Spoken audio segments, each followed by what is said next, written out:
안녕하십니까. 안녕하십니까. 예.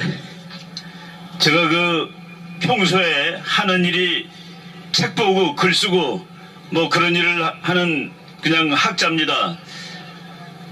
지난 주말에 목사님이 전국 일주를 하시면서 나라를 구하는 일을 하겠다고 하는데 제가 곰곰이 생각을 했습니다. 내가 일주일 동안 집에 앉아서 글 쓰고 책 보는 것이 옳은 일인가? 그렇지 않으면은 며칠이라도 우리 목사님하고 같이 전국을 순회하면서 나라 구하자고 소리를 지르는 것이 옳은 일인가?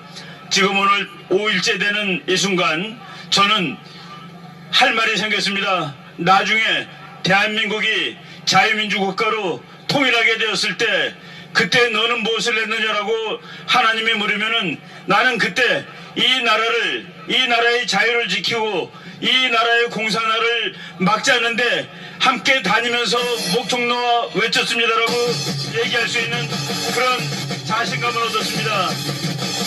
하나 더 얻었습니다. 내가 이렇게 우리 이 시내에 나와서 여러분한테 소리 지르지 않으면은 공부해봤자 며칠 더 하겠습니까? 우리가 이렇게 함으로써 원하는 나라를 만들면 앞으로 수십 년 동안 즐거운 마음으로 열심히 공부를 할 수 있을 것 같다는 그런 위로를 받고 기쁨을 느끼고 있습니다. 오늘 부산서부터 대전까지 왔는데 대전 시민들 제일 많이 나와주셔서 정말 너무나도 기쁘고 감사한 마음입니다.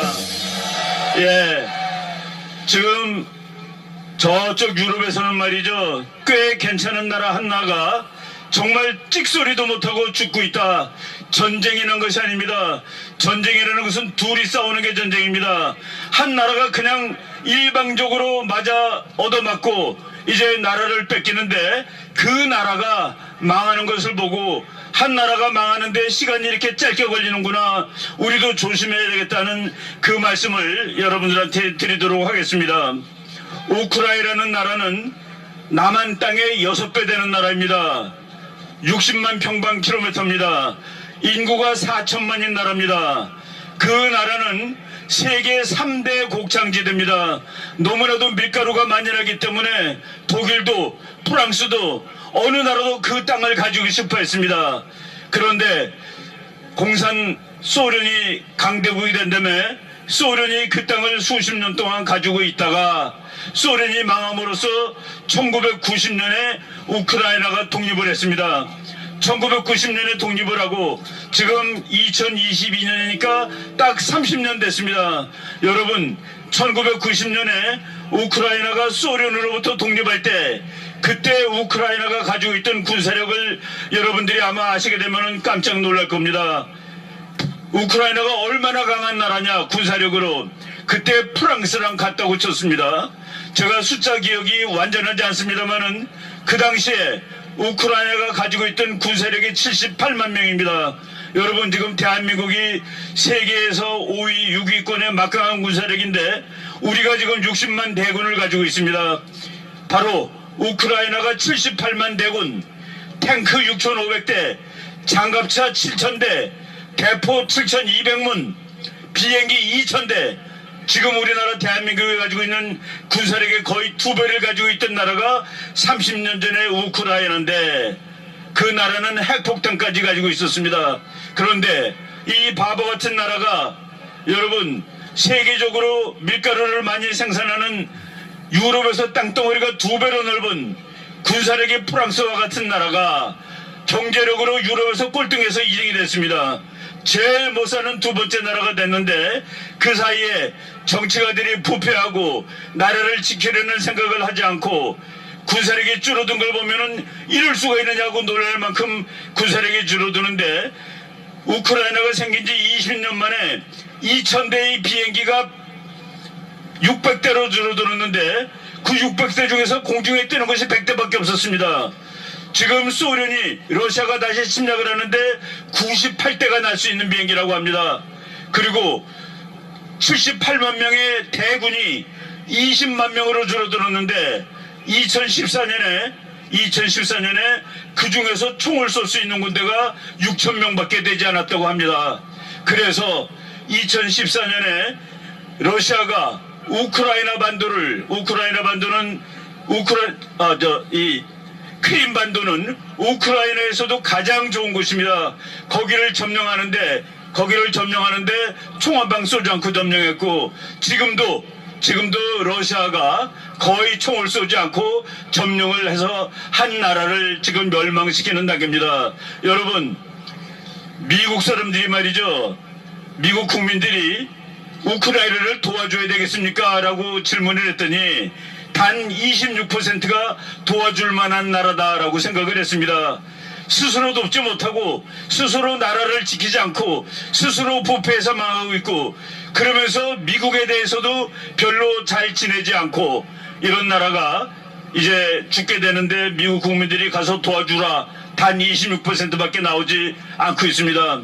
여러분들 여기 보니까 태극기 한 손에 들고 미국 깃발을 또 다른 손에 들었습니다.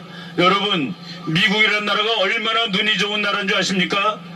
제가 미국의 인공위성이 북한을 내려다보는데, 우주에서 내려다보는데 어디까지 구분할 수 있느냐, 인공위성에서 보면 뭐를 알 수 있느냐 그랬더니 땅바닥에 떨어진 탁구공하고 골프공을 구분한답니다.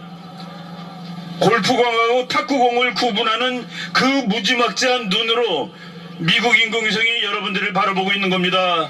아, 저 한국 사람들 한 손에는 미국기, 한 손에는 태극기, 저 사람들은 미국이라는 나라를 좋아하는구나. 대한민국 정부가, 좌파 정부가 들어서서 미국이 하는 일을 사사건건 반대하고 그러고 있지만은 대한민국 국민들은 정말 자기 나라 깃발처럼 미국 깃발을 소중하게 여기고 들고 있구나. 그래서 미국 사람들이 대한민국이란 나라의 마음을 아는 겁니다. 한국 저 나라 도와줘야 돼, 도와주는 나라야. 예, 최근에 미국 사람들이 한국에 전쟁 나면은 어떻게 했으면 좋겠습니까? 미군이 피해를 입더라도 가서 도와주세요. 가 60%가 넘습니다. 60%라는 거는 이런 통계로 봤을 때 모든 국민이 다 지지한다는 거나 마찬가지입니다. 미국 국민의 60%, 아주 높을 때는 80%도 나옵니다. 예, 대한민국 국민들이, 여러분들이 이렇게 두 나라 깃발을, 미국 깃발하고 태극기를 같은 급에다 놓고 이렇게 좋아하고 사랑하고, 그래서 미국 사람들은 이 나라를 지켜야 된다라고 얘기하고 있는 것이죠. 예, 우리나라 정부가 사사건건 반대했습니다. 사드 미사일, 그거는 방어용 미사일입니다.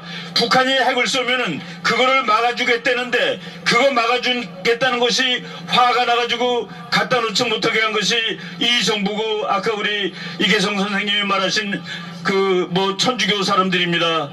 바로 여러분 기쁜 소식 하나 말씀드리겠습니다.